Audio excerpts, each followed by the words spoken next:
Internet മുതലായ പുറംലോകവുമായി ബന്ധിപ്പിക്കുന്ന വിവര സാങ്കേതിക വിദ്യയുടെ നിരോധനം ഇറാനിൽ നടക്കുന്ന കാര്യങ്ങൾ പുറംലോകം അറിയുവാൻ വളരെ വൈകുന്നുണ്ട്.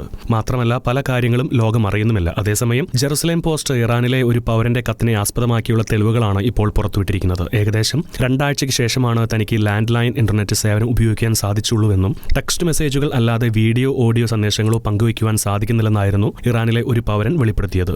ജീവിതത്തിലെ ഏറ്റവും മോശം ദിനങ്ങൾ ഞാൻ അനുഭവിച്ചു. ഞാൻ കണ്ടതും അനുഭവിച്ചതുമായ കാര്യങ്ങൾ വെച്ച് നോക്കുമ്പോൾ ഞാൻ ഒരിക്കലും പഴയതുപോലെ ആകുമെന്ന് എനിക്ക് തോന്നുന്നില്ല. ഇത് മനുഷ്യരാശിക്കെതിരായ കുറ്റകൃത്യമാണ്. മനുഷ്യരാശിക്കെതിരായ ഒരു കുറ്റകൃത്യം ഇവിടെ നടന്നിട്ടുണ്ടെന്ന് ലോകത്തോട് മുഴുവൻ പറയൂ. ഇപ്രകാരമാണ് ഇറാനിൽ നിന്നുള്ള മറ്റൊരു ശബ്ദ സന്ദേശം. നിരപരാധികളായ ആയിരക്കണക്കിന് ആളുകൾ കൊല്ലപ്പെട്ടെന്നും കുട്ടികളെയും യുവാക്കളെയും തെരുവുകളിൽ വെടിവെച്ചു കൊന്നെന്നും ഇന്റർനെറ്റ് ഇല്ലാത്തതുകൊണ്ട് സംഭവിച്ച കാര്യങ്ങളുടെ യഥാർത്ഥ വ്യാപ്തി കണക്കാക്കുന്നത് അസാധ്യമാണെന്നും ശബ്ദ സന്ദേശത്തിൽ പറയുന്നുണ്ട്.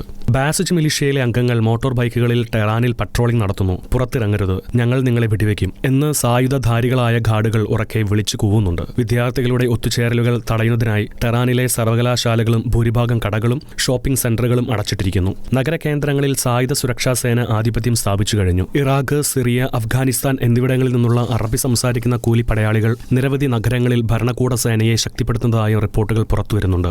മൃതദേഹങ്ങൾ വിട്ടുകെട്ടുവാൻ $5000 ബുള്ളറ്റ് ഫീസും കൊല്ലാൻ ഉപയോഗിക്കുന്ന വെടിയുണ്ടകൾക്ക് പോലും വലിയൊരു തുക ഇറാനിയൻ പൗരന്മാർ നൽകണമത്രേ. ഡോക്ടർമാർ പ്രതിഷേധക്കാരെ ഭരണകൂടത്തിന്റെ ശത്രുക്കളായി മുദ്രകുത്തി ചികിത്സിക്കുവാൻ വിസമ്മതിച്ചതായും റിപ്പോർട്ടുകൾ പുറത്തുവരുന്നുണ്ട്. ബ്രിട്ടീഷ് പത്രമായ ദി സൺഡേ ടൈംസിനോട് ഈ കൊലപാതകങ്ങളെ ഡിജിറ്റൽ ഇരുട്ടിന് കീഴിലുള്ള വംശഹത്യ എന്നാണ് ഒരു ഇറാനിയൻ ഡോക്ടർ ഇറാനിലെ ഭരണാധികാരികളുടെ ക്രൂര വിനോദങ്ങളെക്കുറിച്ച് പരാമർശിച്ചിരിക്കുന്നത്.